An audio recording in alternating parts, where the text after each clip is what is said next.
Good afternoon. Call to order the Committee on Higher Education. Today is Tuesday, March 18th. It's 3:02 p.m. We're in room conference room 229. And this meeting is being streamed live on YouTube. In the unlikely event that we got abrupt for some reason due to technical difficulties, a committee will reconvene to discuss any outstanding business on Thursday, March 20th at 3:30 p.m. in conference room 229. And a public notice will be posted on the legislature's website. There is a 1-minute testifier per limit. And with that, we will start with our first agenda item. It is House Bill 718, House Draft 1. This relates to the positions at the John A. Burns School of Medicine. Sorry, that appropriates funds for the University of Hawaii John A. Burns School for faculty positions in the fields of cardiovascular, biology, tropical medicine, and quantitative health biostatistics,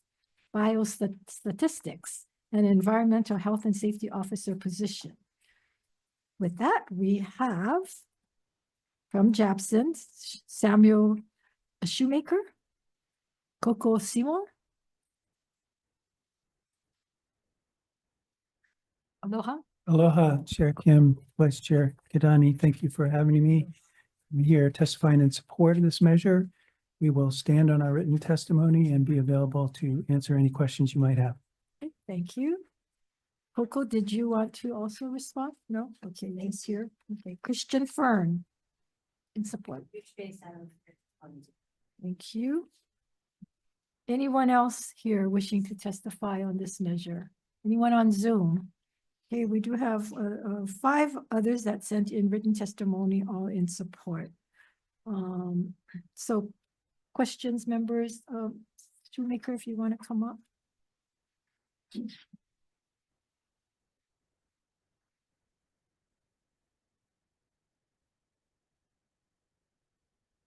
So these positions are in addition to other positions that you're asking for the. No, these are the only These are positions. the ones. Yes. Okay. I know we talked about getting more medical Yes. students in. Yes. So will these positions help that, or They was will. that a separate positions? They will. There will be teaching medical students as well as doing biomedical. Okay, research. so that'll let you increase the class, what, 75 now? We're approximately? 77. 77? And we are going to try to get to 80 very, very precipitously, quickly. And we are working on the physician workforce position paper that you requested, and we should have that available for your review quite soon. Okay. Just want to make sure we're covering all the bases here. Okay, any other questions, Vice Chair? No? Okay, thank you very much. We will move on to Senate Bill 1170, House Draft 1. This relates to the University of Hawaii resident tuition fee. This requires the University of Hawaii to grant resident tuition fee for enrollment at any University of Hawaii campus to individuals who graduated from a Hawaii high school and are enrolling in undergraduate degree program under certain conditions. Let's see, Keith Hayashi or DOE. Chair Shijima, testify on behalf of the Department of Education. We stand on our written testimony in support of HB 1170. Thank you, Terry. Deborah Halbert. Good afternoon, Chair Kim, Vice Chair Kidani, Deborah Halbert, Vice President, Academic Strategy. We stand on our written testimony in support. We have recognized your comments and questions from the last time the Senate bill was heard and tried to adjust our testimony accordingly. Thank you. Open for any questions. I appreciate you doing that, by the way. I was going to ask you about last year. Let me just ask, is there anyone else wishing to testify on this measure? Anybody on Zoom wishing to testify? And I believe Associate Vice President Gomes is on Zoom for additional technical answers. Okay, so yeah, the last time this came up, it went the gamut from 10 years to 6 years to 4 years to 2 years. I know community colleges back then, Mike Unabasami, were fine with 2 years and possibly 4 years. So what is your folks' position on the number of years? I believe the stated in the laws or in the potential revisions is 4 years, in part to give students time to leave and return and still either complete an undergraduate degree or be ready for graduate school. Yeah, I think also last time I asked the question whether or not we really needed a bill like this. Right, and that's what we tried to do with our first paragraph here is to talk through why it would be useful, though, again, we acknowledge that the whole administrative rules is another possibility for how we could revise those. And if AVP Gomes is on, I'm not sure if she's here, she can provide further details. Yeah, so are you here? Yes. Yes, there she is. So has there been any attempt to look at your administrative rules since then, since last year to now? There have been conversations with the residency officers across all of our 10 campuses, and they are prepared to move that forward if we're not able to get this revised via the bill.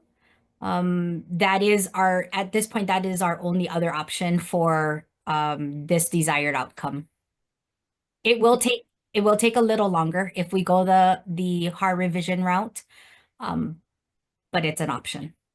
So what's the magic number of 4 years, 2 years, 6 years? Have you folks looked at that? Are you asking from an enrollment standpoint, a revenue standpoint?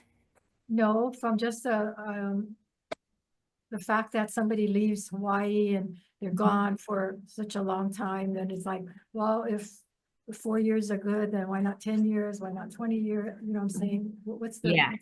Yeah. rationale? Mm-hmm. So there definitely are different perspectives on that, and depending on who you talk to, you'll get a different version. But the reason why we're supporting this version for 4 years is we have seen many students who have left the state and pursued a degree elsewhere, and they return prior to actually obtaining that degree, maybe 2 or 3 years into a 4-year degree elsewhere. They come back here to Hawaii and they cannot immediately pursue the degree because of residency rules, and that prohibits them from re-engaging quickly, and then what we hear from a lot of people is they just never return after that.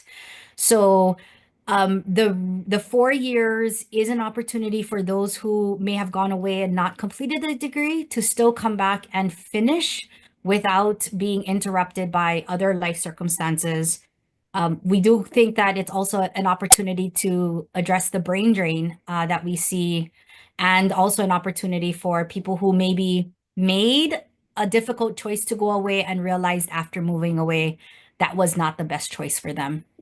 Yeah, that makes a lot of sense. And I don't know if you have any data that shows at what point do people who go away to school actually realize that, you know, they're too homesick, they want to come back, it really wasn't what they thought it was going to be.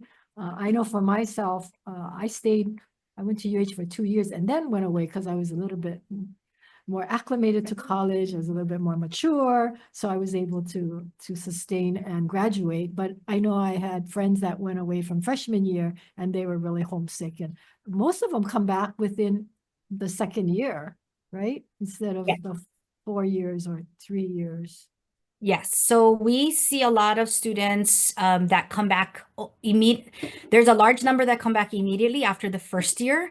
The number starts to drop in the second and the third year. What we see with students in the second year is the amount of financial assistance that's available to students in that second and third year drops significantly across the board, regardless of the type of school they go to. So the decision is to come back home at that point usually. If they come back within a year, do they lose their residency here? Usually not if they qualified upon leaving. And so the first paragraph in the bill actually addresses that. And it's a timing issue for most people. If it's within 1 year from the start of the semester, fall semester, then there's a good chance that they could still qualify. Yeah, and so the 4 years include that first year as far as you're concerned. Yes. Okay. Yes. Okay, any other questions? Senator So to Donnie? qualify as a resident, they have to have been here. If they moved away, they have to come back and be here for a certain number of months, 12 months. 1 year, yeah. Right, residency with 1 year, right? The proposal, as it's written in this version, is an or statement. And so as long as they graduated from a high school within the last 4 years, they do not have to physically be Right. here. She's asking Yes. now without the bill. If they come Correct. back, they have to wait 1 year, right? Yes, that is correct. Thank you. No. Okay, Thank thank you you. very much. We are moving on. House Bill 1300, House Draft 1, relating to cancer, appropriates funds for the University of Hawaii Cancer Center to conduct a multi-ethnic cohort study focusing on the social determinants of health, lifestyles, environmental exposures, and resilience factors of Native Hawaiians, Pacific Islanders, Filipinos, including an analysis of health effects and risk of individuals living in close proximity to landfills in Nanakuli. Requires University of Hawaii Cancer Center to seek federal funding to complete the study. So you can guess where this came from. This bill came from. Let's see, testifying is McKenna Woodward in support. McKenna, you're here? No. Lonnie Park on Zoom. Aloha, Lonnie. Hi, Chair and Vice Chair. Thank you for having me. I am Dr. Lonnie Park. I'm a researcher. Can you at the speak up a University of little Hawaii bit? Hard to hear you. Oh, can you hear me now? I apologize. That's a little bit better. Okay, so my name is Lonnie Park. I am a researcher at the University of Hawaii Cancer Center. I would be one of the researchers conducting this study alongside with Doctors Alika Mauna Kea and Dr. Brenda Hernandez. We stand by the testimony that was submitted, the written testimony from the University of Hawaii, and we stand by for any questions that you may have. Okay, we'll probably have questions after we go through all the testifiers. Akira good. Sano, hi, come forward, please. State your name and then give your testimony. Hi, my name is Kira Sano. Aloha, Chair Kim and Vice Chair Kadani. I'm here testifying in strong support of HB 1300. As a social science researcher, I understand the critical role that data plays in uncovering health disparities. But for me, it's more than research. It's personal. My grandmother, Kathy, who helped raise me when my mother was struggling with brain cancer, a native Pacific Islander who lived here in Aiea Heights, passed herself away from lung cancer.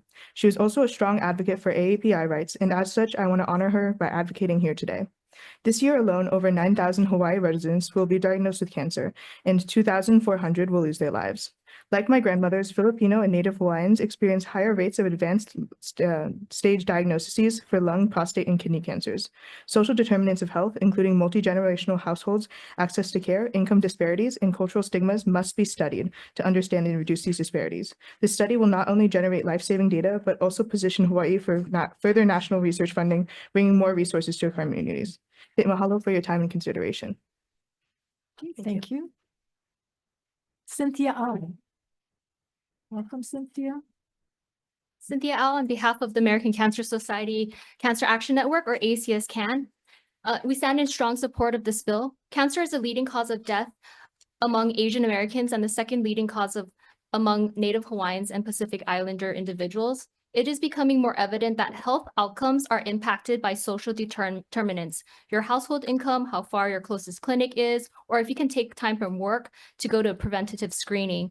But there are even more layers, such as where you live is in a multi-generational household, cultural stigmas, or talking about health problems and fears about going to a doctor and getting checked. If you live in a vicinity of a landfill, these are a few factors that contribute to the disparities that we see in health outcomes and especially cancer outcomes. Collecting data on the social determinants and environmental factors of the populations of Native Hawaiian, Pacific Islanders, and Asian groups, including Filipinos, will help to provide much needed information on why these groups suffer higher cancer disparities. Thank you so much for your time and consideration. Thank you. Let's see, anyone else here wishing to testify on this measure? Anyone on Zoom? Okay, if not members, we are open for questions. University of Hawaii. Amani? Are you still there? Yes, I am. She is. So Lonnie, this is a 2-year study? Yes.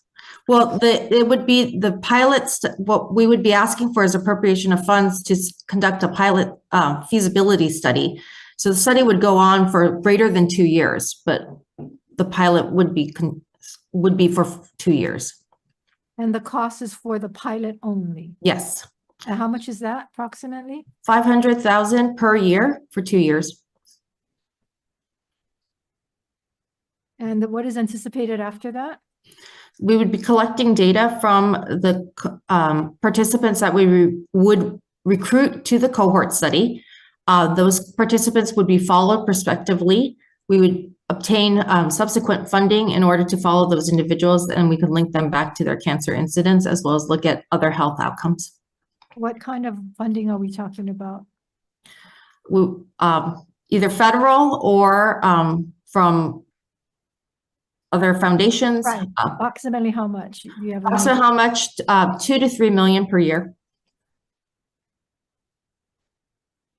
And the 500,000, is that you supposed, I know the bill calls for you to seek federal funding, Yes. but it's not clear as to how much or what portion. Was there an intent there?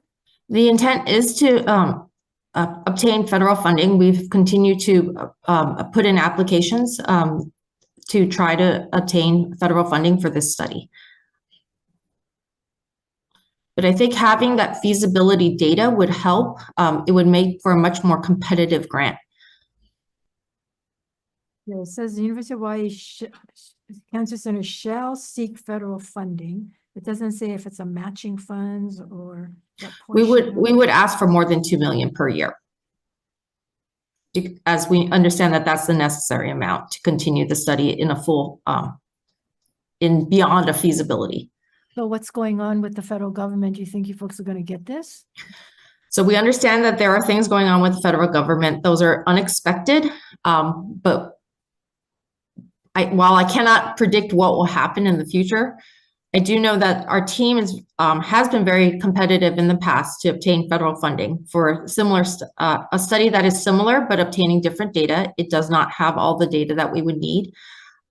So I think we could obtain federal funding. We are also have looked at alternative solutions, as including nonprofit and private foundations.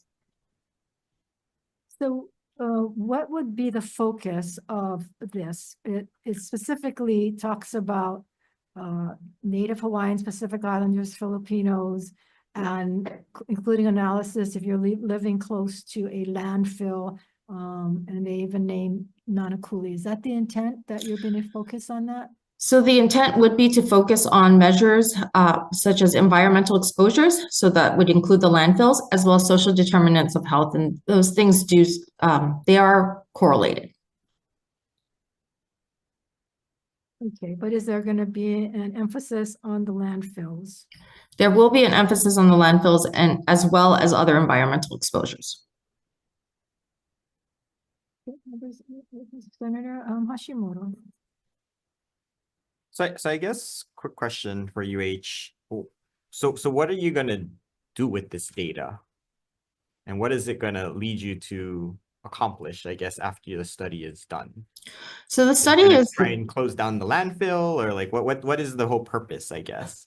So I think I know that the purpose is it's a longitudinal study. So it would be the participants would be continued to be followed. The obtaining the data will allow for sort of looking at it in a longitudinal manner, which is one of the few ways that we can assess risk of, say, cancer or other outcomes. The goal would be to have the evidentiary support that would be needed, whether or not that would be to provide data to the state or to other organizations that this indeed is associated with adverse health would be one of the goals. Right. So, but what is it then that we get out of it? The information would be whether or not it is associated with those outcomes, but it is sort of beyond the scope to try to shut down for us personally. And I'm not going to argue whether, I mean, I definitely believe in wanting one way versus the other. However, that would be it would be policyholders and key stakeholders. So it would provide necessary data for key stakeholders to be able to advocate one way or the other. I think it is clear that there's a lot of missing data out there. So it's hard to make an argument aside from the fact that everyone does not want the landfill there. Okay, well, I guess the question is then is, you know, if it's a study that in theory should be really useful, you would think there'd be people chomping to get, you know, private funders to fund this, right? Because then the outcome will allow them to do something. And I'm just trying to have a hard time grasping what that outcome would be for us and what that data gets us. You know, I guess you want to study cancer more. Okay, that's one thing. Okay, you want to understand landfills. Okay, we can't even figure out where to put our next landfill. So, you know, we want to study this current landfill. So I'm just trying to make sure that if we're going to use public dollars, like what do we get out of it other than, okay, it's going to keep you busy for the next 2 years, rather than, you know, because we want to go someplace with this. If we're going to fund a study, we should be using the data to then make, you know, to move us forward. And instead of just us picking a topic, say, oh, it sounds cool, but then after the study, then we just have the data and it's going to sit on a shelf and then we don't know what to do with it. That's the concern, right? So I'm trying to tease out of you, like, okay. No, I completely here, understand. Right? I think there's a lot of complex components. It is not just because it's something cool to study. It is something that is clearly people are seeing disparities in certain populations within the state. And those populations do reside in higher concentrations in certain areas. And it may be associated with the fact that there are exposures that are correlated with social determinants of health and things that are sort of unjust in trying to avoid using certain terminology, but given the federal government. However, to be able to say that certain things should be moved, certain things should be closed down, there needs to be adequate support of that. And while there are populations that do believe that that is the case, there's a lack of that data. So it's hard to shut down some landfill or other environmental exposures without the adequate data that would be important to be able to say that, look, this is directly associated with an adverse health outcome.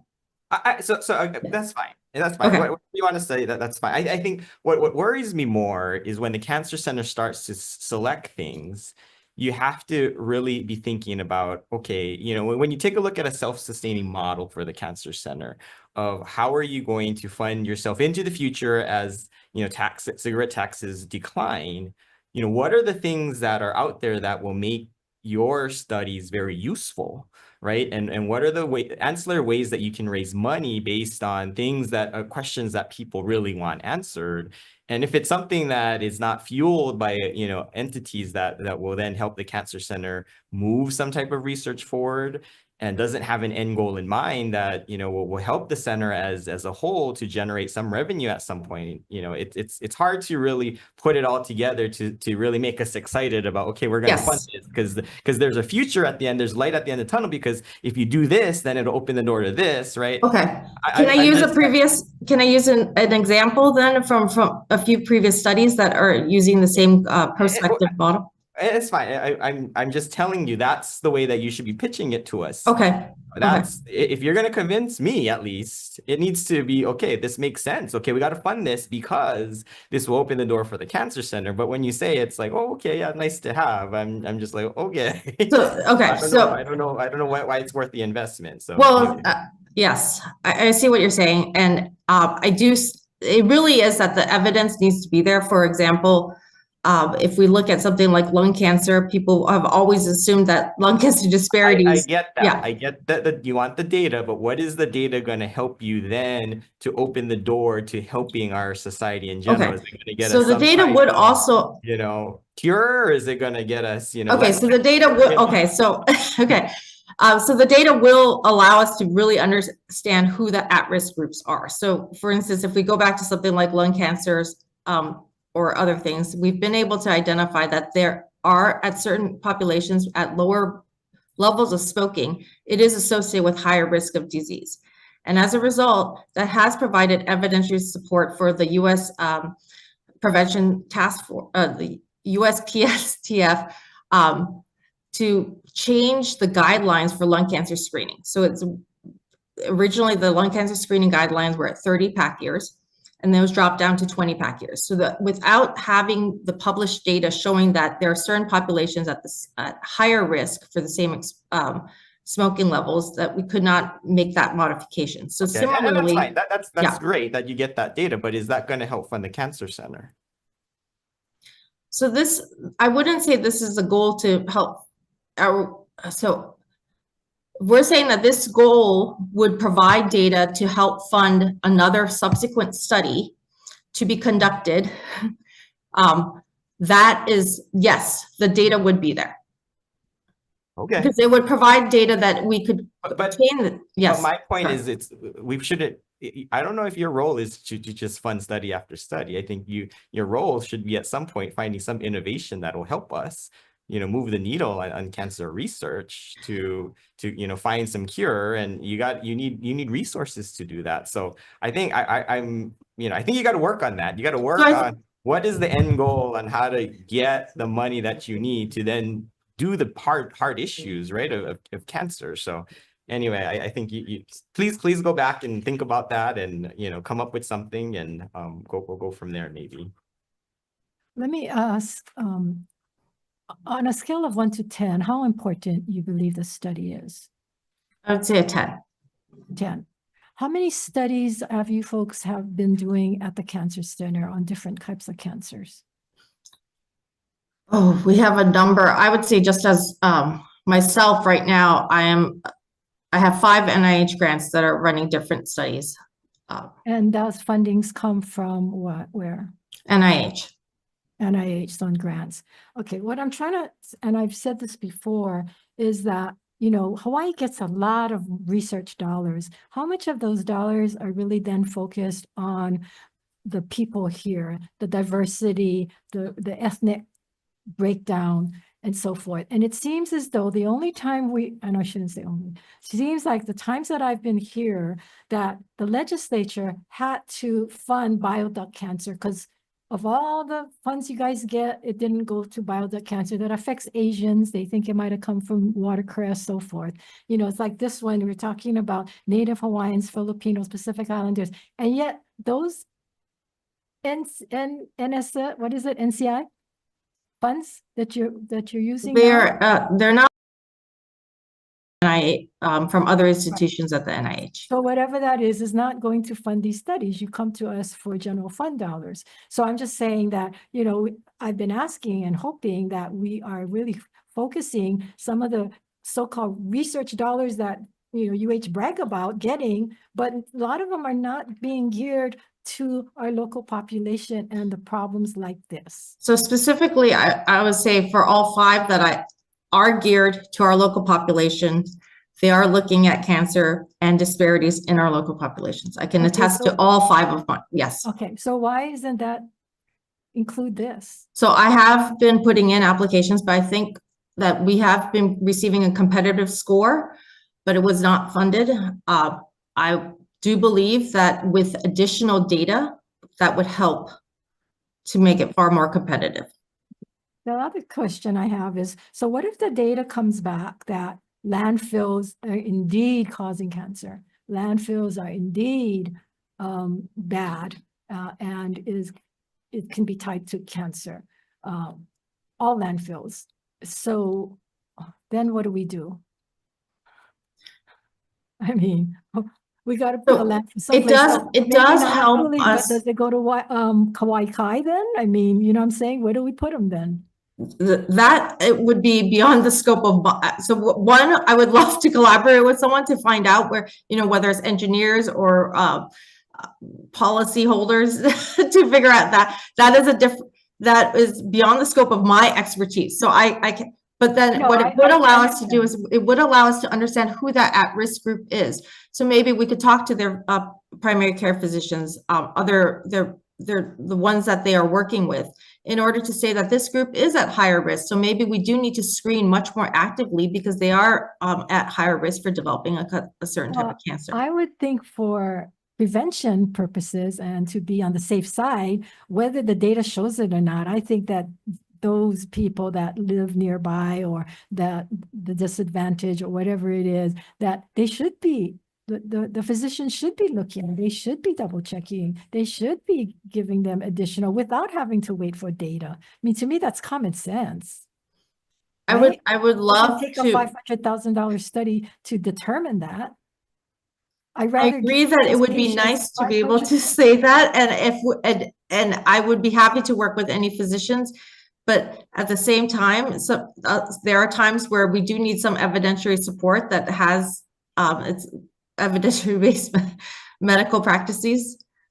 I've seen many stories about small communities that were affected by the water or were affected by the power lines, and they show case after case of the facts, and still nothing was done, or they still did not get the kind of attention that they needed to.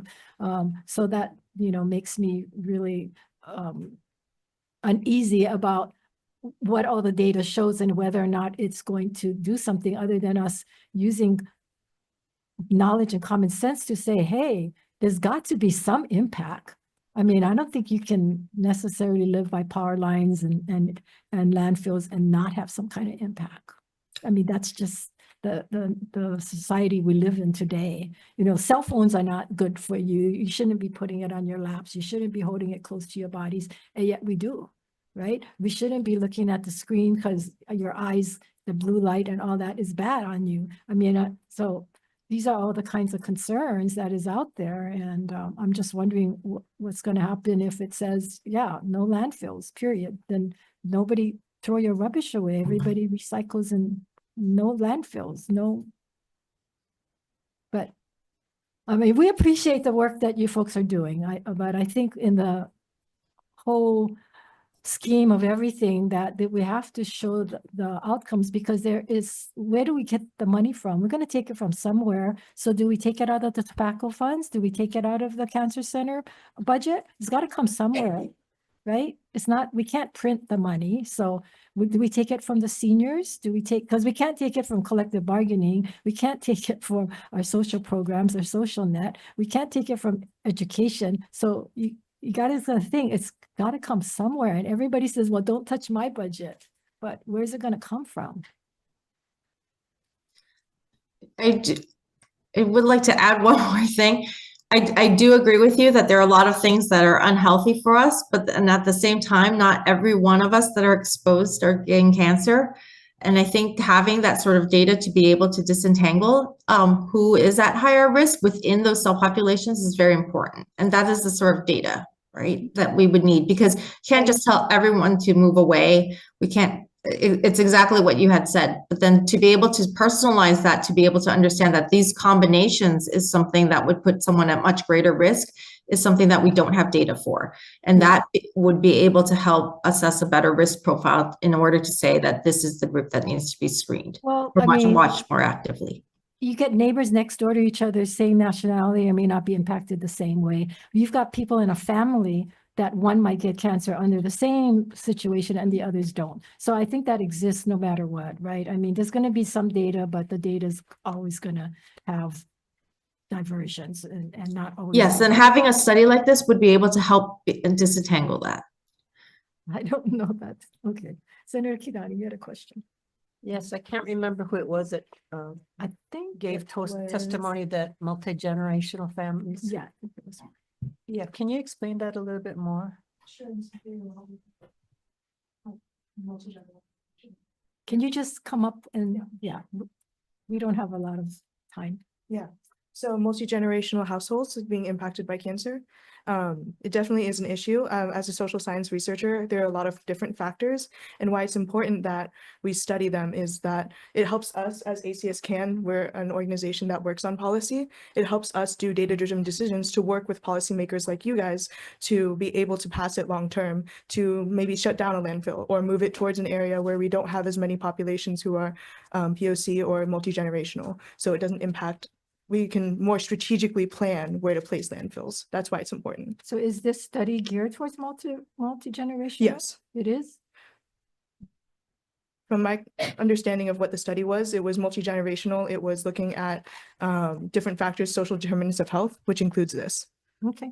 So when you say multi-generational, are you saying that all the generations in the household have? There's multiple generations in a household. No, I know that, but they all are getting cancer or only some? I mean, Skip syndrome. yeah. Yeah, from what I've seen it skip generations sometimes. I've seen multiple families get it from my experience. So like my grandmother, my mom, and me, I have a risk for cancer, colorectal cancer. I've seen my grandma be impacted by lung and liver cancer. I've seen my mom have stage 4 breast cancer that turned into brain cancer.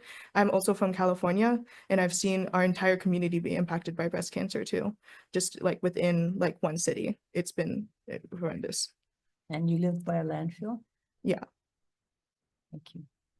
So that's why it's important for me, at least, to see like these environmental factors. I'm also a researcher in environmental health. So I study, and this is really helpful for us to be able to pass policy long-term. Just to answer your question on why it's important. We use this data on the day-to-day. We use it to advocate for these policies. We use it to inform these people that they are impacted, because it's important for them to know that they are being impacted. And you'd think that it's common sense, but it's actually not. And most people don't believe that, oh, they're like, oh, there's so many different factors of cancer, right? But there's actually preventable ones that policy can actually move. So that's why I asked How about this. close were you to the landfill? I don't know how close exactly. Where do you live? I was in Fremont. Oh, you're talking about in the mainland? Yeah, Not but here in my, Hawaii. yeah, in Hawai'i Heights. Okay, that's kind of far. Yeah. Okay, thank you. One last question, Lonnie. How many participants would you guys be following in the study approximately? For the national study, we would want to follow at least 30,000. This is going to be a national study? No, meaning if it was, when it was national, when we would get national funding. We would Okay, for the recruit up to money, 30. so what you're asking us for, the $500,000 a year for 2 years, how many participants would you be following, and would they all be Hawaii? They would all be Hawaii, even the 30,000 would be Hawaii.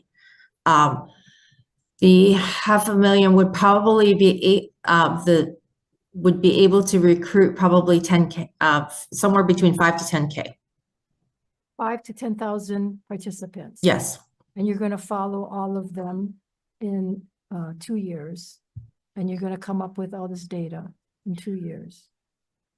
We would have to continue to follow them for the cancer risk, but we could obtain other cross-sectional analyses to be able to see if there's correlations and associations. And I do want to confirm that, yes, it would be a multi-generational study. If not, thank you very much. Okay, moving on.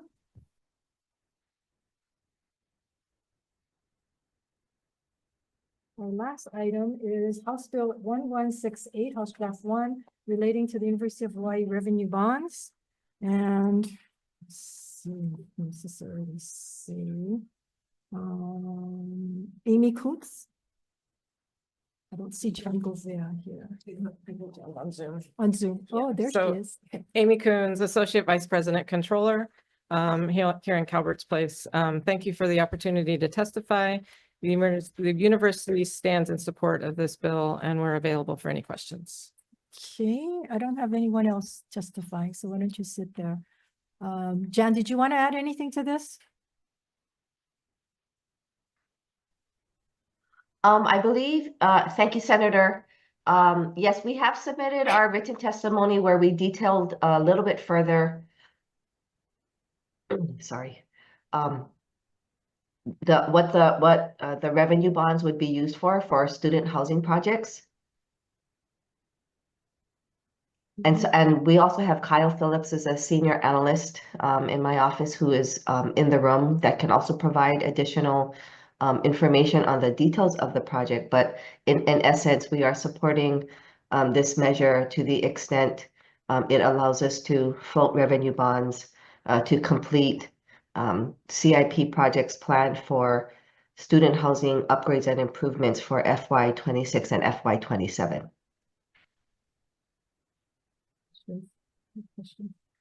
So you're looking at a 25% funding up to 25% of the housing capital projects. 50% is what the House Right. proposed. Yes. But in your testimony, you're saying 25? Am I reading No, that we are correct? saying 50%. You are saying 50. But 25%, Jen, sorry, 25% is what the board was presented in November. And the assumption was Yes. made that 25% from the board was approved to be used for revenue bonds for housing. And all of this funding would be utilized or for those particular projects and not be something else. We could dedicate it to all of this to housing. Yes, there's substantial enough projects that need to be done. Is there a research one in here that I was told that it might be? A $50 million research? I don't think that's far enough along in the process. I think it's a possibility, but not far enough along. And I'm not sure with the current federal status if that's still a viable project. I'd need to check on I that. don't see Vice President Sermos here. That No. was his. So I can check on that and get back to you. Okay. Any other questions? No? Okay. Oh, Senator So I Mr. guess we don't have the breakdown, Jan, just so you know, in front of us. So I think just to be clear, your FY26 list of projects is 61.5 million. And your fiscal year 27 projects is 57 million. Is that the number? Yes. Okay, so then we just need to divide those by 2 then to get them out that you need Yes. revenue bonds. Okay. Yes. Sorry, Senator. Yeah, I think there's some balancing that we needed to do in terms of the level of detail that we could provide or that we should provide with the revenue bond flexibility, I guess, in how we word the revenue bond language. I don't know, Amy, if you can explain a little further, but yes, all the projects will be for student housing, primarily at Hale Wainani.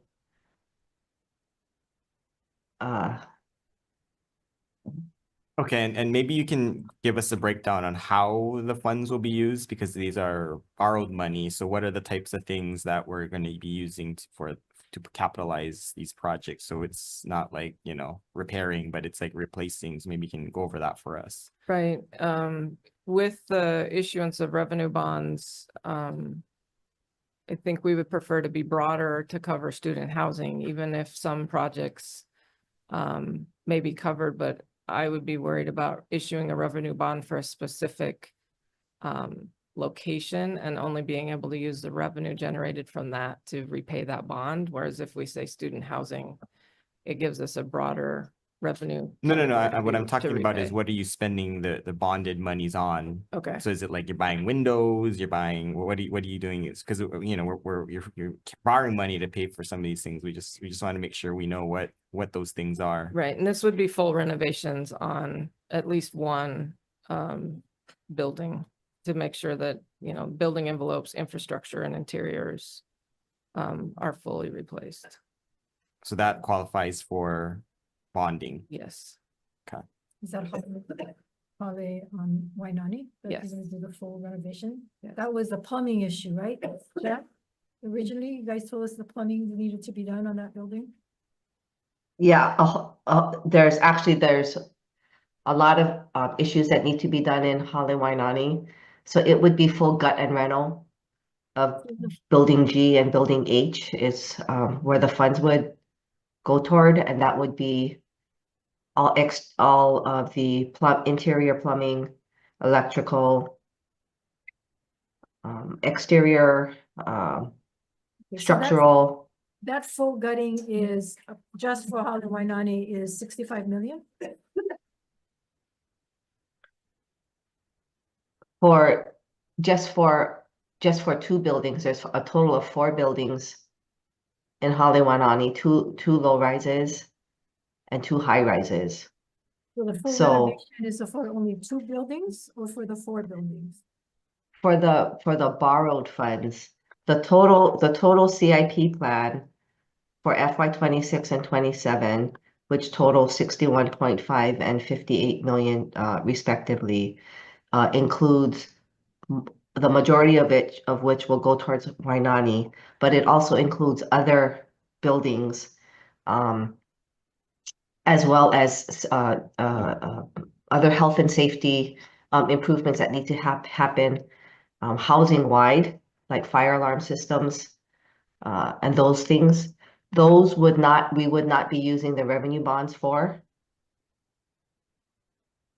Well, I guess that's But what it is part of the full 60 million. So if we're specifically looking only at the revenue bond funds and what those would go toward, it would go specifically toward 2 buildings, Hawai'i, G and H.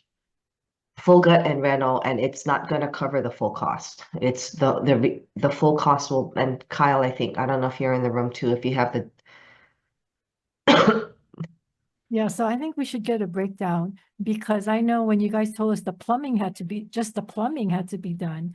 I mean, I thought that was like in the $60 million at first. So now you're looking at full, well, not full, but for the 2 buildings, full renovation.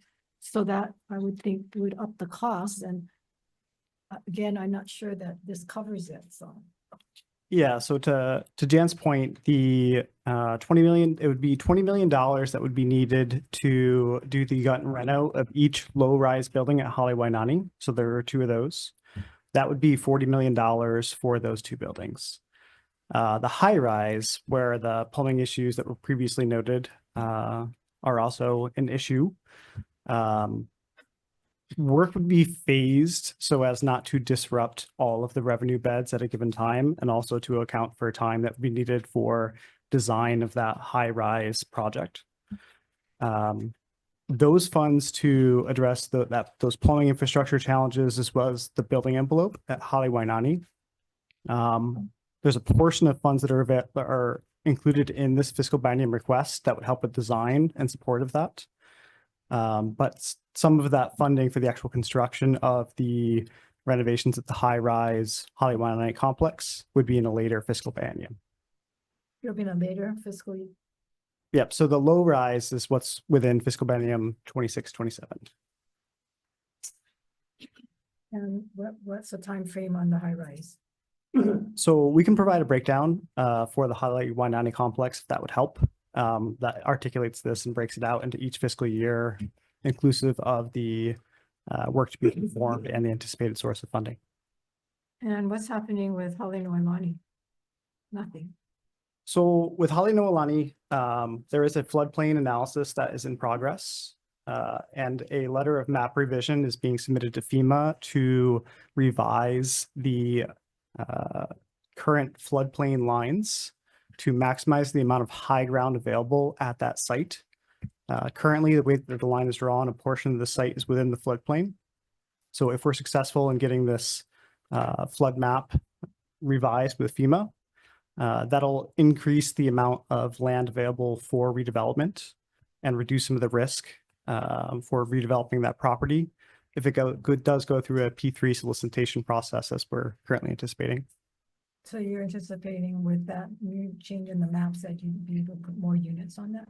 It would reduce some of the code requirements for building within a floodplain So if we are successful in revising those lines, it would maximize the amount of high ground where we could build and reduce some of the constraints that would otherwise be in place. Questions? Questions, Senator? So the revenue bonds are used for these student housing projects. So the repayment of the bonds are from the rents. Correct. And how long is that going to take to pay off? I believe. Typically, they're issued at 20 or 30-year bonds. 20 to 30 years. And that will cover, the rents will cover the cost to pay the bonds back. We would have to make sure that that math works out. Yes. So do you guys have an idea of what that means as far as rents per room for students?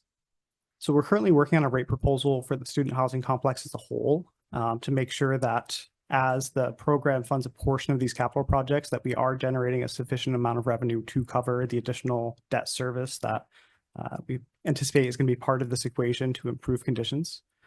Did you know that before you asked for the revenue bonds? So I'll defer to Jan for details in that regard, but the direction that we received from the board this past fall was to plan for a 3-to-1 split between the general obligation bonds and revenue bonds. So with the direction from the House, we have started to look at what that change would be if it is a 50-50 split. And we also want to be cognizant of what this rate proposal may look like for students to ensure they have sufficient time to plan if there is going to be a rate increase, particularly if it's significant. So we've done a market assessment to know what the going rate is for purpose-built student housing locally, as well as what our peer and benchmark institutions are charging. So we do understand what those constraints are in terms of pricing, and are trying to work within those means to be realistic about what the program can finance, debt finance in terms of capital projects, and be thoughtful in how we put out a proposal that will very likely increase rates. I think historically, student housing has been a budget option for students. So we want to be mindful that those likely to be impacted by a rate increase are those trying to make ends meet that are looking for budget options. So we are trying to be creative in identifying how we can potentially mitigate the impact to students with the greatest financial need as well. I understand that, and that's why I asked the question, because, you know, I'm asking, does it pencil out? How many other projects does the UH have that are revenue bonds that are not fully paid yet? Cancer Center? Yes, so we have about, I'm part of that list. There's about 15 that are yet to be paid. And the oldest one is 2015.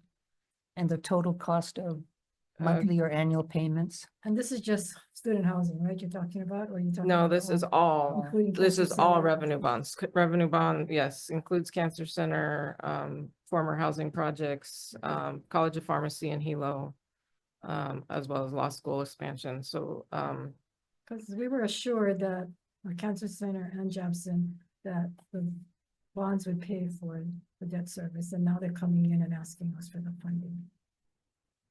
So that's gonna be a situation, we don't want that situation to occur here, and that you have a reserve funds. Are you gonna, when you gut and replace, are you replacing the same footprint?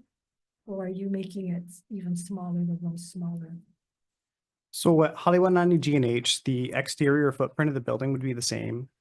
As we renovate, there are opportunities to look at different unit mixes based on student preferences that could potentially increase revenue bed count.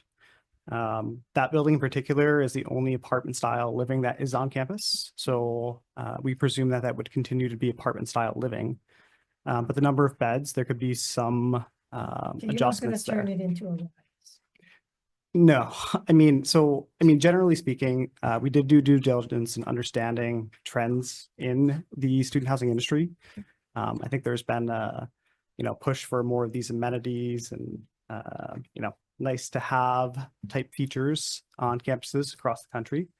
What we're trying to be very pragmatic and thoughtful as to how we can provide a good experience for students. It's reliable. It's not going to be as lush or as lavish as the private sector. But I think that programming that the student housing provides is a unique differentiator. So in terms of quality, we want it to be reliable. We want it to be, maintained at a certain standard.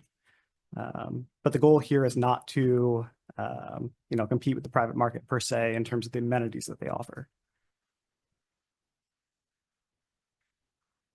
Well, is there a spreadsheet or something that you may have that shows all the different bonds that are floated and revenues owed and how you're paying them? Yes, so we have this as part of our audit every year, so I actually copied the audit schedules. So we have all of the bonds listed.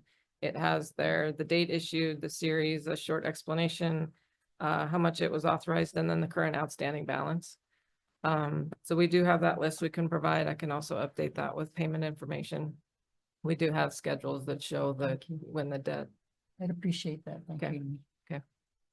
And just in regards to housing, we have done financial modeling to determine what the relative cost per bed per month would be if we did need to float these revenue bonds. So we looked at that within the context again of what our current rates are, what are the market rates for comparable units, and how much gap is there that we have to work with to put forth a rate proposal that's reasonable, that would help cover these additional revenue bonds. So there's definitely room to work there to ensure that the housing program itself can be self-sufficient in paying back these bonds to the extent that it's reasonable over time.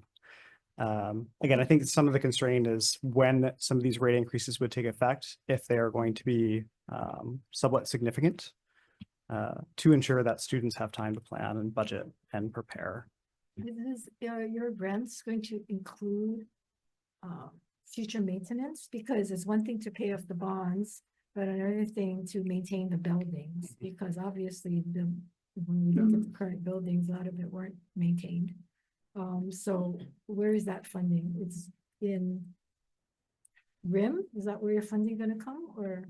It's a great question. It is something that we've taken into consideration. So in these financial models that we've been working with and producing, we are accounting for increases in the total number of custodians to be able to boost the service levels in that area. Also maintaining a operations and maintenance budget of about $2 million per year that would increase roughly by 3% as a general assumption for escalation and cost increases. So in the modeling that we're conducting, we are looking at those operational improvements side by side with the additional revenue bond financing. Because the roof's got to get replaced at one point. You know, I know the current dorms have leaking and their specimens get damaged. Electricity goes out because the wiring is bad, and then all their specimens get spoiled. Infestation, rats, roaches, all that kind of complaints. Mhm. So yeah, we are accounting for those, having an appropriate operations maintenance budget. We are forecasting increases related to personnel conservatively as well, if there were to be collective bargaining increases for staff.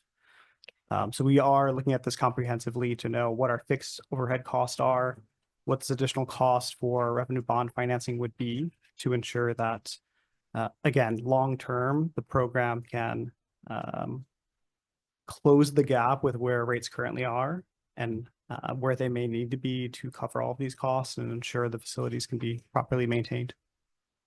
Okay, any other questions, members? No other questions? Thank you very much. Thank you. Members, we're going to go right into decision making. We do have two other agendas to deal with. So on the first one, Senate House Bill 718, House Draft 1. This is for positions at the John A. Burns School of Medicine.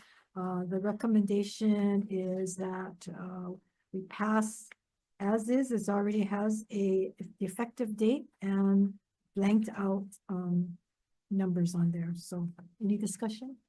Hearing none, chair votes aye. House Bill 718 to pass on amended. Chair votes aye. Vice Chair votes aye. Senator Fukunaga excused. Senator Hashimoto. Aye. Senator Favela. Measures adopted, Madam Chair. Thank you.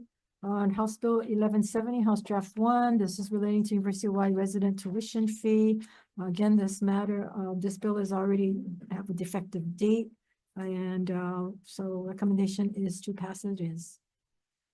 House Bill 1170 HD1 to pass unamended. Yes. Chair votes aye, Vice Chair votes aye.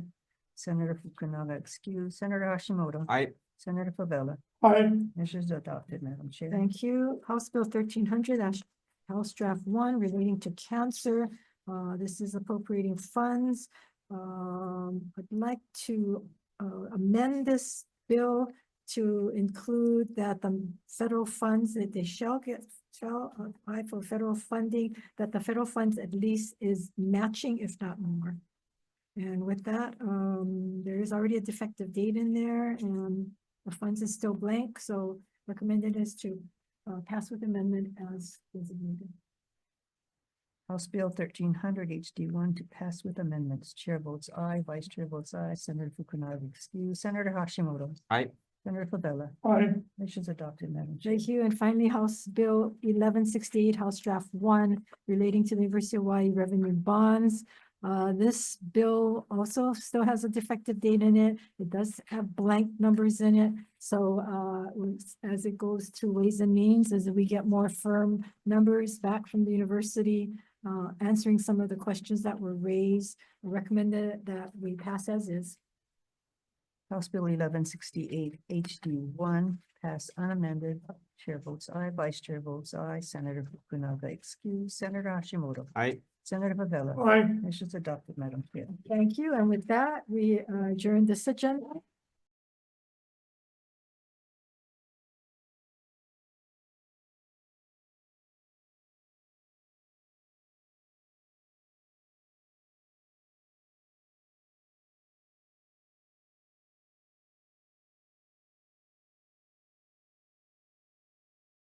Convene on the 3:25 PM agenda, because I do have the chair. No, I don't have the chair of labor either. Okay. Okay, oh. Recess.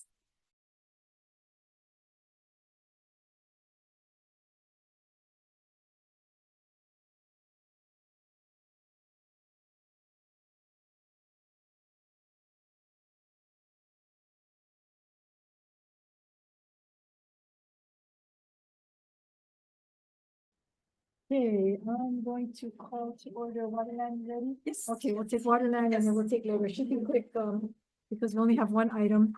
Calling to order the joint committee.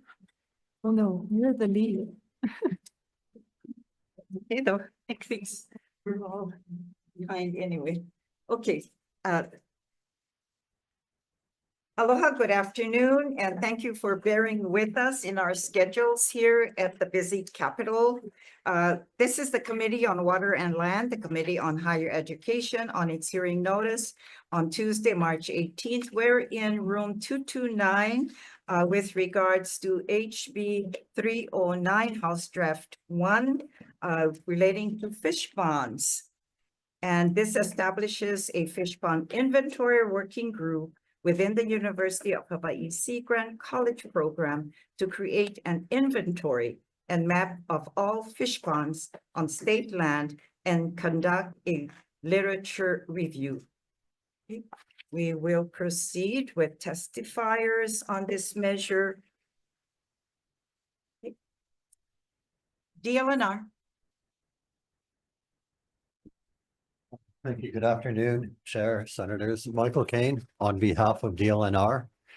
We stand in strong support of this measure. Our Office of Conservation Coastal Lands, worked closely with Kua'aina on a to streamline the permitting process for fish pond restoration. And we look forward to working with them again on this next phase. Thank you. And I'm available for questions. Okay. Thank you very much. Department of Agriculture. Since communication in support, we had noticed they were going to be here in person on Zoom. University of Hawaii System, Katie Hinston.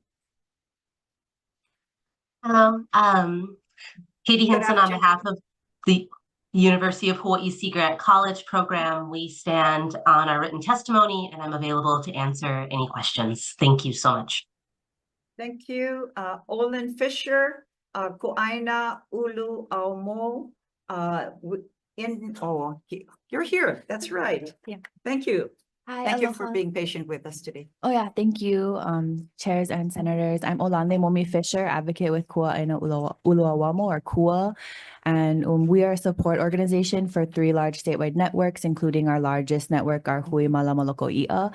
And we help develop this measure. We stand in strong support. And we think especially now with food insecurity and lots of federal funds getting cut, now is the time more than ever to be investing state funds into our own AINA resources and communities. So we're here for any questions. Thank you. Thank you very much. Wayne Tanaka, Sierra Club. Not available on Zoom, Chair. Okay, thank you. Also sending in testimony in support, Climate Change Mitigation Commission, okay.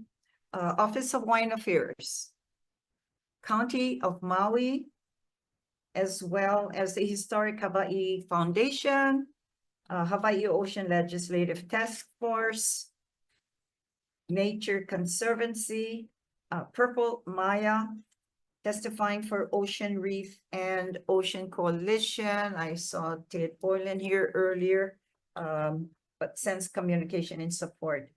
We do have several other testifiers and members. They have been 17 in support with no opposition.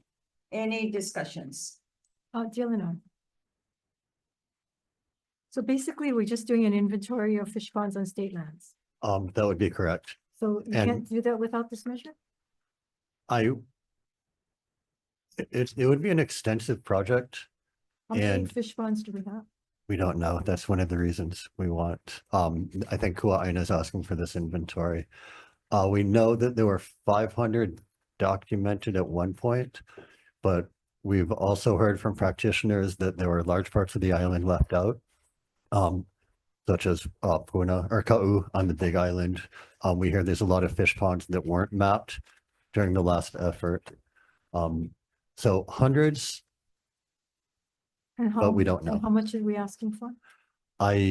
Based upon our other studies, I think Kua'aina is going to ask for 250 for 2 years, 250,000 this year and next year to hire the consultant. And also the if we want a GIS layer for the state database, Kind of consultant?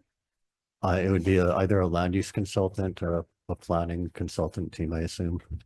So this would be a Sea Grant would take the lead. We would be a supporting agency. So I'm answering based upon, Consultants. Problems with consultants because most of the money go for their fees and then we end up doing the labor anyway. I could defer to Sea Grant to see how they would proceed. Again, I'm supporting this and participating, It's not your. but field. it's not going to be the way it's written now, it will not be my project or my, Okay, So, well, I but hope you get the message out that they have some answers for us by the time this goes to Ways and Means. thank you, I will. Okay, if we're working with the University of Hawaii Sea Grant program, are they contributing to this, you think? Yeah. Katie, a question for you. Yes. Sorry, it's allowing University me of Hawaii. Yes, apparently the working group and the Sea Grant program, didn't you start a program previously before this measure came up? Weren't you doing something already with DLNR? So we have a number of projects with DLNR. We've also worked closely with KUA and the Hui Malama Loko I'a in the past. For this particular project, I think we would work with DLNR and KUA to determine the scope and scale of the inventory. But as it stands now, I do think it's something we could probably do in-house with the resources of graduate research students and our faculty within the program, Hawaiian language experts at the university. So I think there's a possibility that we would bring in consultant expertise, but we could also do it within our program with existing expertise I think that's something we would work through with KUA and Hui Malama Local IA. So are you participating in funding this project as well? Because apparently it's like DLNR is supposed to fund this particular project. So most of our funding for our staff and faculty at University of Hawaii Sea Grant College program is extramural. So this is well aligned with our mission, but it's not part of our current scope of work. So. All right. Thank you very much. Any questions, members? No? Okay. Yeah. Thank you. Thank you very much. Thank you. We'll go into decision-making on this measure. And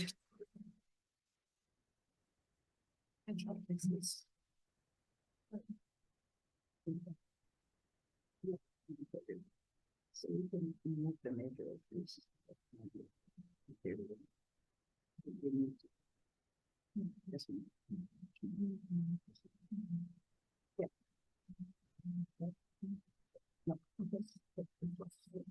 Okay, we'll go into decision-making for the joint hearing, the Committee on Water and Land and the Committee on Higher Education. Chair's recommendation on HB 309 House Draft 1 is to pass this measure as is. Okay, any discussions?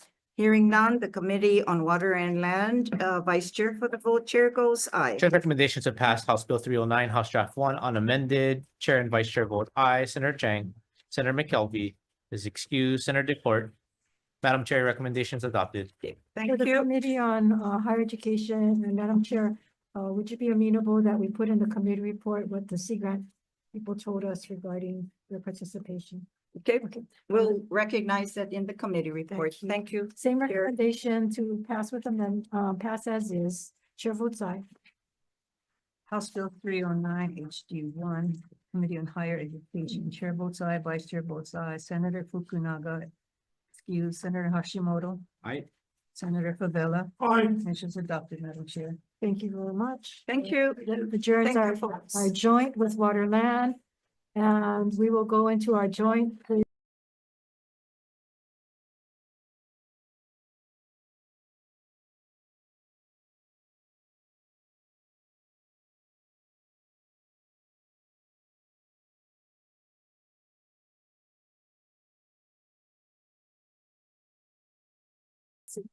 call to order the joint committees on higher education and Committee on Labor and Technologies. It is our 3:25 PM agenda, March 18th, conference room 229. It's 4:15 PM. We do have the chair of our Labor and Technology Committee also here. First and only item we have is House Bill 546, House Draft 1, relating to artificial intelligence. Establishes and appropriates funds to establish the Aloha Intelligence Institute within the University of Hawaii to develop, support, and advance artificial intelligence initiatives statewide. And to testify on this measure, we have Christian Fern from the UPA, not here. We have Master Shelby, billionaire. Not Zoom. present on Zoom, Chair. Not present in Zoom. Anyone else in this room? Anybody, staff, want to participate and testify on this measure? This is artificial intelligence. Come on, whatever you say is probably okay. It's artificial. Oh, please. I always wanted to ask you some questions. No, intelligence and. Doesn't complete. Okay. Okay, we have no one here, members, to ask any questions. Chair, in talking over with the University of Hawaii, they would really like this measure to pass, and I think we certainly needs to have AI. That is the future. They recognize that the funding would be a problem. They understand that, and they've asked that we pass this and delete out the funding portion of the measure. So we would delete out from page 6, lines 15, section 3, all the way to page 7. And the whole appropriation section would be taken out. And also on page 6, line 5, it says, aside from general funding, like to add the word any, aside from any general funding from the legislature, the institute may seek additional funding through federal research grants. So that's the recommendation on this. Any discussion on this, members? No, so hopefully that it'll go to Ways and Means, but then we won't have any, hopefully anything to impede this from moving forward so they can establish it and they can find money for it until they can come in and ask us for new funding. So with that, if there's no discussion, Chair recommendation to pass with amendments, Chair votes aye. House Bill 546 HD1 to pass with amendments. Chair votes aye, Vice Chair votes aye. Senator Fukunaga, excuse Senator Hashimoto. Aye.